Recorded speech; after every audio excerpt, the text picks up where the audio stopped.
سلام پاکستان 24 نیوز کے ساتھ میں ہوں زشان بشیر۔ یوٹیوب پر براہ راست دیکھنے کے لیے سبسکرائب کیجئے youtube.com/24newsht۔ ہیڈ لائنز آپ جان چکے، خبروں کی تفصیلات کے جانے پڑتے ہیں۔ وضاحتوں نے معاملہ الجھا دیا۔ وزیر اعظم کی قومی سلامتی کمیٹی کے اجلاس میں غیر حاضری پہیلی بن گئی۔ عمران خان شریک کیوں نہ ہوئے؟ واقعی کوئی دھمکی تھی یا وزیر اعظم نے خود سے فیصلہ کیا؟ بلاول بھٹو کے سوال سے الجھنے والی گتھی سلجھ نہ سکی۔ اعظم کی قومی سلامتی کمیٹی کے اجلاس میں شرکت نہ کرنے کی گتھی مزید الجھ گئی۔ بلاول بھٹو نے وزیر اعظم کی غیر حاضری پر سوال اٹھایا تو عسکری قیادت کی طرف سے جواب آیا کہ ہمیں بتایا گیا تھا وزیر اعظم اپوزیشن کے بائیکاٹ کی دھمکی کی وجہ سے نہیں۔ بھٹو نے کہا ہم نے تو نہیں بولا۔ بات اسپیکر کی کورٹ میں آئی تو انہوں نے معاملہ ساتھ بیٹھے سیکریٹری اسمبلی پر ڈال دیا، لیکن وہ چپ رہے۔ میڈیا میں سوالات اٹھے تو وزیر اطلاعات فواد چودھری نے اطلاع دی کہ وزیر اعظم اپوزیشن لیڈر شہباز شریف کی واک آؤٹ کی دھمکی کی وجہ سے اجلاس میں شریک نہیں ہوئے۔ مسلم لیگ نون کی ترجمان مریم اورنگزیب بھی کب موقعات سے جانے دیتی ہیں۔ انہوں نے فواد چودھری کے دعوے کو جھوٹا قرار دیتے ہوئے کہا شہباز شریف نے کسی کو کوئی پیغام نہیں بھیجا۔ فواد چودھری کے پاس کوئی خط و کتابت ہے تو دکھائیں۔ 24 گھنٹے تک خاموش رہنے والا قومی اسمبلی سیکریٹریٹ بھی بول اٹھا۔ وضاحتی بیان میں کہا گیا ہے کہ وزیر اعظم اجلاس میں شرکت کے خواہش مند تھے، لیکن چند اپوزیشن رہنماؤں کے تحفظات کے بعد انہوں نے شریک نہ ہونے کا فیصلہ کیا۔ لیکن قومی اسمبلی سیکریٹریٹ نے اپنے اس دعوے کا کوئی دستاویزی ثبوت پیش نہیں کیا۔ یوں لگتا ہے کہ وزیر اعظم کو کلین چٹ دینے کی کوشش کی جا رہی ہے۔ وزیر اطلاعات اور قومی اسمبلی سیکریٹریٹ کی وضاحتیں اپنی جگہ۔ سوال یہ ہے کہ کیا مقبوضہ کشمیر کی خصوصی حیثیت بدلنے پر اجلاس میں وزیر اعظم اپوزیشن کے اعتراض کی وجہ سے شریک نہیں ہوئے تھے؟ سوال یہ بھی ہے کہ گلگت بلتستان کے معاملے پر بیٹھک میں عدم شرکت کی وجہ کیا تھی؟ اور قومی سلامتی کی پارلیمانی بیٹھک میں بلاول نے سب سے زیادہ سوال پوچھے، مگر جلسوں میں شرکا کا لہو گرمانے والے میاں شہباز شریف سب سے کم بولے۔ اسی بارے میں یہ رپورٹ دیکھیں۔ قومی سلامتی سے متعلق اہم بیٹھک کے بعد نون لیگ کے رہنماؤں نے بریفنگ پر اطمینان کا اظہار کیا۔ شاہد خاقان عباسی نے کہا کہ اڈے دینے ہیں اور نہ ہی کسی نے مانگے ہیں۔ اسپیکر قومی اسمبلی اسد کیسر کی زیر صدارت پارلیمانی کمیٹی برائے قومی سلامتی کا ان کیمرہ اجلاس ہوا۔ اجلاس کے بعد اپوزیشن لیڈر شہباز شریف نے بریفنگ کو اطمینان بخش قرار دیا۔ کہا آرمی چیف نے بھی سوالات کے جوابات دیے۔ اجلاس ان کیمرہ تھا، اس لیے زیادہ کچھ نہیں بتا سکتا۔ آپ نے کیا سوالات کیے سر؟ دیکھیں یہ کیمرہ میں ساری گفتگو ہوئی تو میں سابق وزیر اعظم شاہد خاقان عباسی بولے وزیر اعظم کو اہم اجلاس میں شرکت کرنی چاہیے تھی۔ ہم نے سوال یہ کیا تھا کہ آپ سے اڈے مانگے ہیں کسی نے، تو وہ ہمیں تو کوئی نہیں سمجھ آئی، کسی نے اڈے مانگے ہی نہیں ابھی تک۔ عثمان جاوید ملک 24 نیوز اسلام آباد۔ تبدیلی کی بات کرتے ہیں، سیاسی شعور کی بات کرتے ہیں جو کافی بڑھ گیا ہے، اسی لیے سیاسی سرگرمیوں میں بچے بھی حصہ لینے لگے ہیں۔ 4 دن پہلے ناران میں بھی ایسا ہی ہوا جب عمران خان کے پنڈال کو بھرنے کے لیے اسکولوں کے بچے بلائے گئے۔ اسکول انتظامیہ نے محکمہ تعلیم سے ٹرانسپورٹ کے پیسے مانگ لیے ہیں۔ وفاقی وزیر داخلہ شیخ رشید کا کہنا ہے کہ وہ مالشیا وزیر ہیں، نہ ہی وزارت کے بھوکے ہیں۔ وہ واحد وزیر ہیں جو کابینہ میں آٹا، چینی، گھی اور دالوں کے ریٹ بتاتے ہیں۔ اپوزیشن کے رنگ پسٹن بیٹھے ہیں، ان کا انجن بھی دھواں دے رہا ہے۔ یہ عمران خان کے لیے ترنے والا ہیں۔ وہ راولپنڈی میں جلسے سے خطاب کر رہے تھے۔ اور وزیر برائے امور کشمیر انتخابی مہم کے دوران ترقیاتی کاموں کا اعلان کرنے لگے۔ آزاد کشمیر الیکشن کے سلسلے میں منعقدہ جلسے سے خطاب میں علی امین گنڈا پور کا کہنا تھا کہ انہیں یقین ہے کہ عمران خان آزاد کشمیر کے لوگوں کو 500 ارب روپے کا پیکج دیں گے۔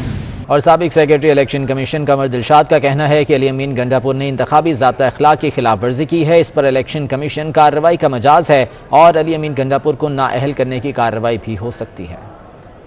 آزاد کشمیر الیکشن کو چاہیے کمیشن کو کہ اس کے اوپر ضابطہ اخلاق کے تحت کارروائی کرنے کا مجاز ہے۔ امین گنڈا پور جو ہیں ان کے خلاف باقاعدہ کارروائی بھی ہو سکتی ہے اور اس کے ساتھ ساتھ یہ بھی ہو سکتا ہے کہ ان کو ڈسکوالیفائی کرنے کے لیے وہ الیکشن کمیشن پاکستان کو بھی خط لکھ سکتے ہیں کہ جناب انہوں نے ہمارے آزاد کشمیر کے الیکشن کے ضابطہ اخلاق کی خلاف ورزی کی ہے تو آپ ان کے خلاف کارروائی کریں۔ تو یہ آزاد کشمیر کے جو چیف الیکشن کمشنر ہیں وہ پاکستان کے چیف الیکشن کمیشن کو بھی ریفرنس بھجوانے کے مجاز ہیں کہ انہوں نے انتہائی طور پر ضابطہ اخلاق کی خلاف ورزی کی ہے۔ الیکشن کمیشن پاکستان کو آزاد کشمیر کا جو پرائم منسٹر ہے وہ بھی خط لکھ سکتا ہے کہ جناب انہوں نے علاقے میں آ کر ضابطۂ اخلاق کی خلاف ورزی کی ہے. چونکہ یہ قومی اسمبلی کے ممبر ہیں اور نیشنل کمیشن پاکستان کے ماتحت ہے تو وہ ان کے خلاف بھی کارروائی کریں. تو وزیر برائے امور کشمیر علی امین گنڈاپور نے آزاد کشمیر کا دورہ کیا تھا، جس پر سابق secretary election commission Qamar Dilshad کا کہنا ہے کہ علی امین گنڈاپور نے انتخابی ضابطہ اخلاق کی خلاف ورزی کی ہے. اس پر الیکشن کمیشن کارروائی کا مجاز ہے اور علی امین گنڈاپور کو نااہل کرنے کی کارروائی بھی ہو سکتی ہے. دوسری جانب آزاد کشمیر کی بیوروکریسی نے شاہ سے زیادہ شاہ کی وفاداری کی مثال قائم کر دی. وفاقی وزراء علی امین گنڈاپور اور مراد سعید کے لیے VVIP پروٹوکول کا اہتمام کیا. کمشنر میرپور نے محکمہ برقیات کو علی امین گنڈاپور کی آمد پر بجلی کی لوڈ شیڈنگ نہ کرنے کا حکم دے دیا اور حکومت کے بلند و بانگ دعوے دھرے کے دھرے رہ گئے. لوڈ شیڈنگ کا جن تاحال قابو میں نہ آ سکا. 4,500 میگا واٹ کا شارٹ فال اب بھی برقرار ہے. کئی گھنٹے غیر اعلانیہ لوڈ شیڈنگ سے عوام بے حال ہو گئے. اور سابق وزیر اعظم شاہد خاقان عباسی نے بجلی کی لوڈ شیڈنگ پر سوال اٹھا دیا. کہتے ہیں ٹرانسمیشن کا کوئی مسئلہ نہیں، بتایا جائے 7 گھنٹے لوڈ شیڈنگ کیوں کی جا رہی ہے، گیس کے پلانٹس کیوں بند ہیں. انہوں نے کہا کہ LNG کی شارٹیج کر کے مہنگا فرنس آئل خریدا جا رہا ہے، کسی کو پرواہ نہیں کہ ملکی وسائل کہاں خرچ ہو رہے ہیں. لوڈ شیڈنگ اور مہنگی بجلی سے پریشان عوام تیاری کر لیں. نیپرا نے حکومت کو بجلی ₹2.97 مہنگی کرنے کی اجازت دے دی ہے. کمرشل اور زرعی صارفین پر ₹1.25 اضافی سرچارج لگے گا. کراچی کے ضیاء الدین ہسپتال میں زیر علاج سابق صدر آصف علی زرداری کی طبیعت بدستور ناساز ہے. بختیار بھٹو خاوند کے ہمراہ فوراً دبئی سے کراچی پہنچ گئی ہیں.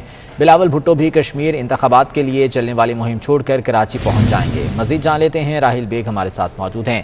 راحیل، بتائے گا کیسی طبیعت ہے سابق صدر کی اور ڈاکٹرز کا کیا کہنا ہے؟